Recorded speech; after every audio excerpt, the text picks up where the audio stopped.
Y la primera vez que en realidad se intentó el sistema fue en 1837, pero con carácter experimental nada más. En realidad no era un sistema que comercialmente fuera útil porque no había forma de implementarlo. La primera compañía que surgió para hacer eso todavía existe, fue la Western Union. Y lo más increíble es que nosotros, habitantes del siglo XX y casi desde el XXI, llegamos a ver cosas como esa acá, en Montevideo, porque claro, en Uruguay siempre va un poco atrás de la tecnología. Entonces cuando nosotros habíamos abandonado el sistema, nosotros todavía lo usábamos. Y yo recuerdo haber estado en la DNC, allá en la calle Sarandí, 508, si no me acuerdo mal el número, y resulta que salían de ahí, en unos postes inmensos que había por la calle Sarandí, una enjambre impresionante de alambres y cables que atravesaban toda la ciudad vieja y que después se desperdigaban por todo el territorio nacional siguiendo las vías del tren o las carreteras. Y esa era la manera de comunicarse entre las ciudades de Uruguay. Había un centro de telegrafistas que estaba ahí en la DNC y de ese centro se comunicaban a todo el país. Cuando vos querías mandar un aviso a Paysandú, ahí te cobraban por palabra el telegrama y lo mandaban. En principio, la cosa parece muy sencilla. Dice, bueno, está, un manipulador, un cable, el cable lo encajo en unas columnas y lo llevo hasta Paysandú. No es tan fácil. Porque baja la... No es tan fácil. Porque resulta que entran a jugar algunos factores. El primero de los cuales es la resistencia óhmica del alambre. Eso. Y resulta que, claro, si yo pongo acá 12 volt, como tiene esto, hago 2-3 kilómetros y encuentro un volt en la otra punta. Y un volt de repente ya no me sirve para poder mover allá un relé o algo para obtener información. Ah, bueno, la solución entonces era trabajar con más. Le ponemos 80 volt acá, cosa que puedo llegar hasta más allá con 10-12 volt. Sí, macanudo, pero con eso no arreglamos nada. Porque así puedo llegar de repente a 10 kilómetros, pero no puedo llegar a la ciudad de Rivera. Ah, qué bacán. Pero además hay otro tema, y es que no solo la resistencia óhmica del alambre es lo que me va a molestar, me va a molestar además la pérdida que se va a producir en cada uno de los miles de aisladores que sostienen el cable. Y que en aquel momento eran de porcelana, que se fisuraban, que empezaban a tener pérdida, resultado la señal se perdía muy rápidamente. Y aún partiendo de voltajes relativamente altos, por ejemplo 80 volt, andaban por ahí, los voltajes de salida de la señal. A los pocos kilómetros aquello había caído a un nivel en que ya era prácticamente inusable. Entonces, ¿cómo hacemos? Lo primero que se le ocurrió es decir, bueno, muy sencillo, tenemos que poner estaciones de relevo. O sea, hacemos un trecho y después que cuando la señal se cayó, bueno, en ese momento lo que hacemos es ponemos una estación de relevo para que levante de nuevo la señal. No olvidemos que en aquel entonces no había amplificadores, no había transistores, no había integrado, no había válvula. O sea que había que hacerlo como se podía. Estábamos en el siglo XVIII. Bueno, muy bien. Entonces los tipos dijeron, lo que tenemos son elementos mecánicos. ¿Qué es un elemento mecánico? Un relé. Entonces yo lo que hago es, desde acá hasta donde me dé el cable, manipulo allá en la otra punta un relé. Ese relé a su vez manipula una nueva línea que otra vez arranca con una tensión alta y hace otro salto. O sea que esos saltos de tensión que iban haciendo era para mantener el nivel de señal de tal manera que cuando llegara a destino fuera utilizable. Vamos a tomar como ejemplo de la situación una línea, yo qué sé, de mediano tamaño, por ejemplo 200 kilómetros, para llegar a la ciudad de Durazno o a la ciudad de Colonia, por ejemplo. Tiramos una línea. Ahora bien, si yo veo que cada 10 kilómetros la tensión me cayó a un punto donde ya no es usable, y la cosa no es sencilla, tengo que poner 20 estaciones de relevo, una tras otra. Mucha guita. No, la guita es lo de menos. ¿Y personal? No, ¿qué personal? Son automáticas las estaciones. Así. Claro, es un relé que está ahí, puede estar arriba de una columna o en una caseta. O sea, la señal llega y manipula un relé que a su vez tira la señal con una tensión agregada nueva, muy bacanudo. Pero ahí empezaron a surgir los problemas, porque uno dice, sí, esto es un bollo, ahora meto estaciones de relevo y vamos arriba, es fácil. Se encontraron porque resulta que cuando hacían unos cuantos kilómetros, la señal no era ya que había bajado de nivel, lo cual era fácil volver a levantarlo, sino que la señal se había distorsionado, porque resulta que encontraron con que la señal salía de Montevideo con un determinado ritmo, o sea, la señal habitual, o sea, los bits en su relación 3:1, por ejemplo, la letra A, un bit, un espacio y 3 bits más para formar la letra A, pero resulta que al cabo de unas cuantas estaciones de relevo, prácticamente el bit primero había desaparecido, ya la señal no era copiable. Y ahí entraron a rascarse la cabeza. ¿Por qué pasará? Y bueno, nuestros bisabuelitos se pusieron a trabajar a ver por qué pasaba eso. Y resulta que lo detectaron. Acá yo tengo un dibujito que había hecho para que ustedes vean cómo funcionaba el relé. ¿Cómo funcionan todos los relés? Tienen una bobina móvil, una bobina mejor dicho, con una parte móvil. Un circuito de entrada que lo activa. Acá tenemos el eje de la báscula, de lo que se llama la armadura. Acá la parte que va a ser atraída. Y tenemos acá arriba no un contacto, sino un tope, para que no suba más que ahí. Acá me faltó dibujar el resortecito que sostiene esto, que sale de acá, hacia así hasta acá. O sea que el resortecito mantiene arriba el contacto. Y cuando se activa la bobina, el contacto baja. Entonces, ¿cuál era la idea? La idea era, yo vengo con una línea por acá, que salió en unos 80-90 volts, pero después de caminar la línea 10 kilómetros, ay bueno, me quedé con 10 volts. Entonces antes de que se termine de embromar del todo, digo, acá voy a poner rotación de relevo. Entro acá con 10 volts, y la bobina esta se va a activar con los 10 volts que vienen de la señal. Cada vez que aparezca un pulso, esto va a empujar hacia abajo, el contacto va a venir acá, y si yo acá arriba puse 80 volts, resulta que la línea que sale por acá va a tener otra vez 80 volts y puedo caminar 10 kilómetros más. Pero es que aquí hay una serie de inconvenientes. El primer inconveniente surge por lo siguiente. Todas las bobinas tienen lo que en definitiva se llama histéresis y que en realidad viene de la inductancia. O sea, ahí tenemos ya una primer pérdida. O sea, cuando el flanco de ataque de uno de los bits estos, por ejemplo el primero, el bit, ataca acá, no es que inmediatamente empiece la bobina a traer esto, sino que transcurre un pequeño tiempo en el cual la bobina se va imantando. ¿Por qué? Porque los elementos ferromagnéticos tienen histéresis, o sea que se niegan se resisten a que su masa magnética cambie. Entonces, ¿qué pasa? El núcleo, cuando está desactivado, no es que esté cero como masa magnética, porque está sumergido en el campo magnético terrestre, quiere decir que algo tiene de magnetismo, pero muy poco. Cuando viene la corriente, se va a magnetizar y mucho, y se resiste. Entonces, el tiempo en realidad de trepada no va a ser como acá vertical el pulso, sino que va a haber una trepada así, se va a perder un pedacito del bit. Pero eso, que si bien es cierto, vamos a dejarlo de lado, porque resulta que no tiene en realidad trascendencia porque es muy pequeño ese tiempo y en realidad comparado con el tiempo que demoran los bits es casi despreciable, o sea que olvidémonos del tema. Hay otras cosas que son peores, mucho peores, y es lo que se denomina el tiempo de tránsito. Que pasa lo siguiente, fíjense usted una cosa, el bit ¿qué ancho tiene? ¿Cuánto demora este bit? Ustedes se acuerdan que hoy aprendieron el 5. Si ustedes tienen un reloj ahí de numeritos con segundero, ustedes hagan la siguiente prueba. Cuando va a cambiar un numerito en el segundero, en el mismo momento en que cambió, hagan un 5 a esta velocidad. Es una velocidad baja, unas 15 paradas por minuto. Van a ver que terminan de hacer el 5 mucho antes de que termine el segundo. Quiere decir que a una velocidad relativamente baja como esto, los bits tienen menos de una décima de segundo, porque el 5 está compuesto por 5 bits y 5 silencios. Por lo tanto son 10 bits. Y los 10 bits caben y sobran dentro de un segundo y sobra tiempo a esta velocidad baja. Resulta que en realidad los operadores de la ADNC y de los operadores profesionales transmiten a una velocidad mucho más rápida que esta. Quiere decir que los bits que ellos mandan son mucho más chicos que una décima de segundo. Pero tomemos como dato ese, una décima de segundo. A una velocidad razonable sería esta.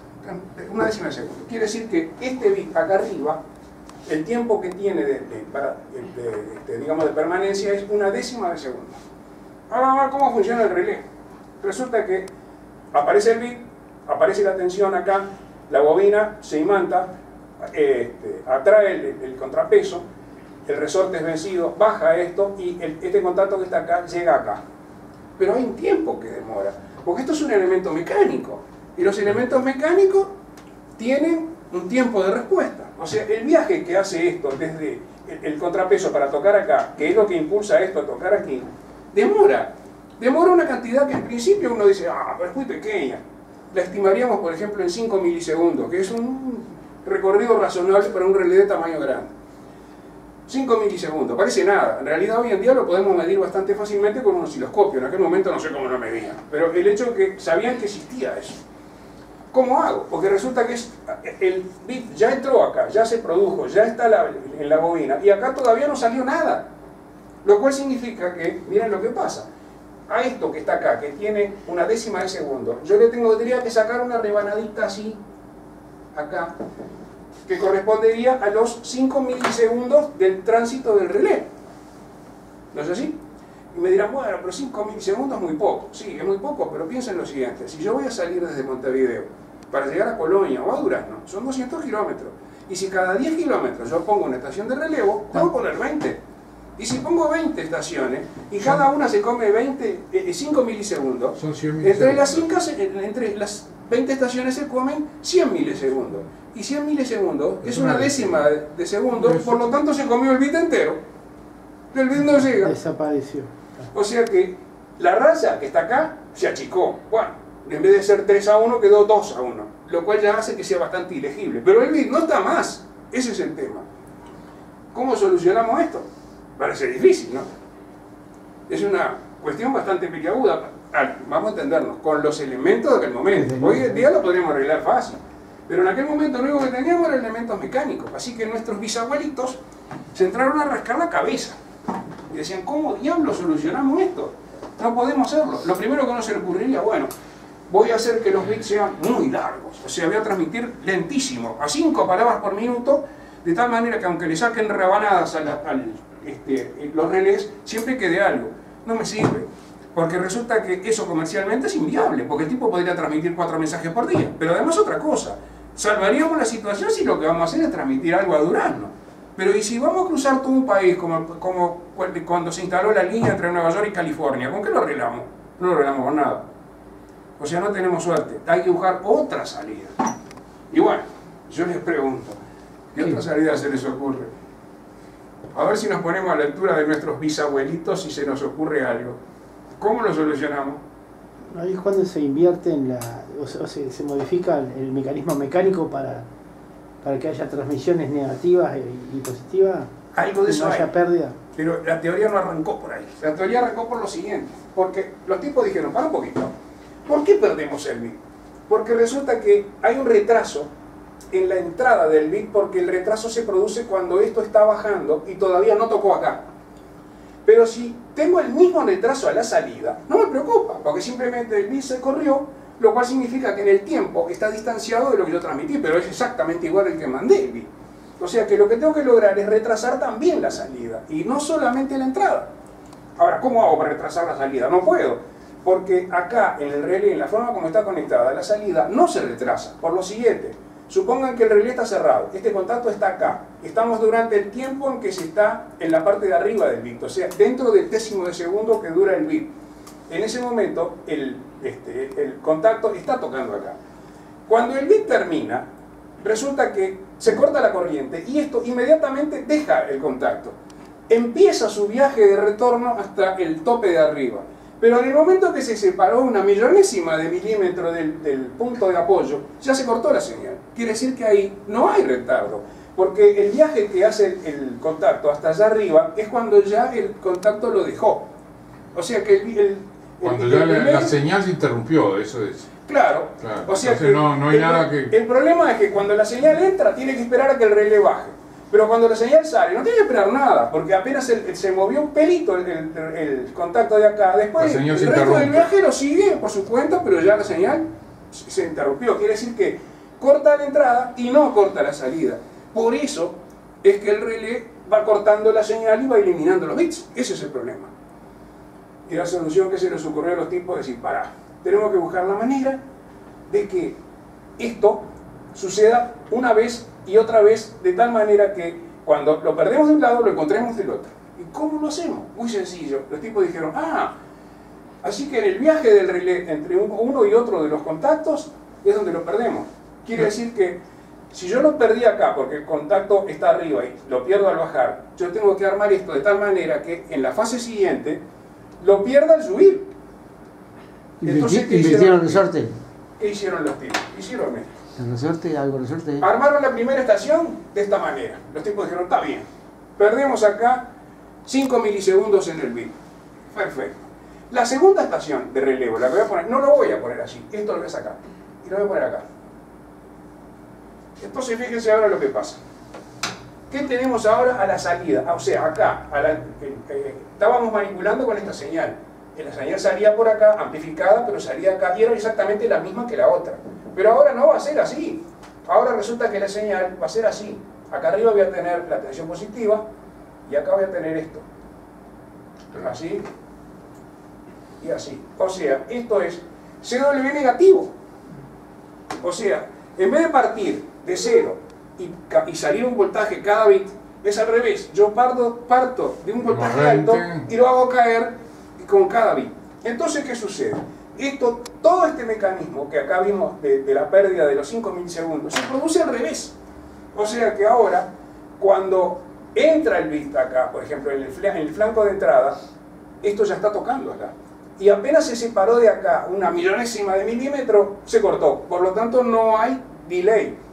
En cambio, cuando viene la salida del bit, o sea, cuando el bit termina, en ese caso, el contacto tiene que hacer todo el recorrido hasta arriba, de arriba abajo, y acá es cuando se produce el alargamiento de la señal. O sea, que esto se produce así ahora. O sea, lo alarga. Resultado, ¿cómo hacemos? Si de acá a Colonia tengo que poner 20 cajas de relevo, yo las numero. Y todas las cajas que son pares, las hago inversoras. Claro. Y todas las cajas que son impares, las hago directas. Entonces voy perdiendo 5 milisegundos y ganando 5 milisegundos. Perdiendo, ganando, perdiendo, ganando. Y cuando llego a Colonia tengo la señal entera. Astuto, ¿no? Sí, sí. Bueno, ahora voy a mostrar cómo era la estación de relevo.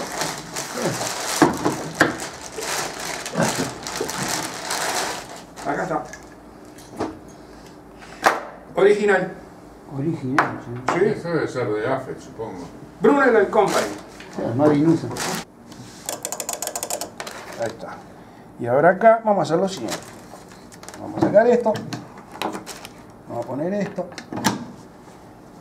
Trae un destornillador. Tengo acá cerca, tengo un destornillador. ¿No? Trajo. Tengo uno acá. Trajo.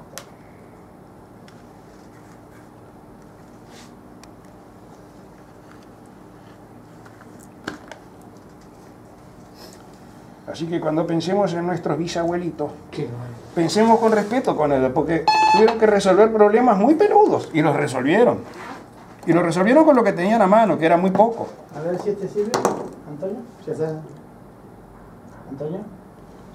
Esto ahora va a manipular positivo. O sea, yo manipulo acá.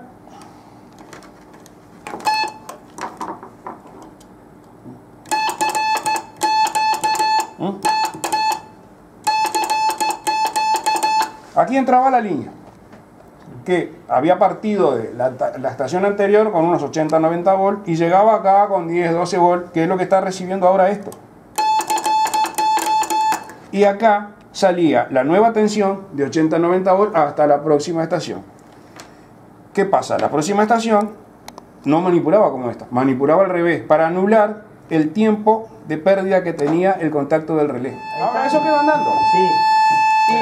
Y las letras ahora van a estar en negativo.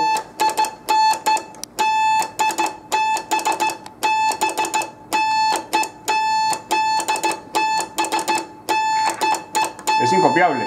Sí, Claro. claro, sí. Sí, lo que pasa es que usted tiene que transmitir al revés. Alguno lo copiaría, ¿no? Y con esto los tipos lograban enderezar las cosas y que el bit quedara entero otra vez. ¿Cuál era el resultado final de todo esto? Muy sencillo.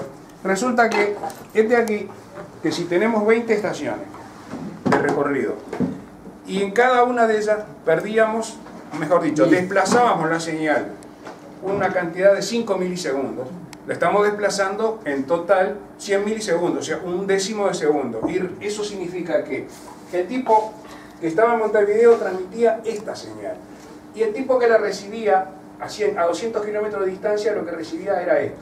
Acá, o sea, esto acá y esto acá. Así. Claro, corrido. Desplazada un décimo de segundo.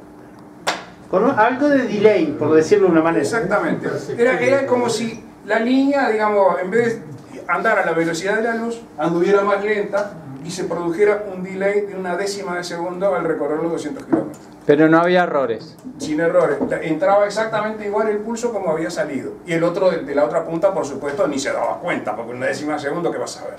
Qué fabuloso. Pero además tampoco sabía cuándo había manipulado el otro. Exactamente. Pero la señal llegaba enterita. Brillante, ¿eh? Qué fabuloso.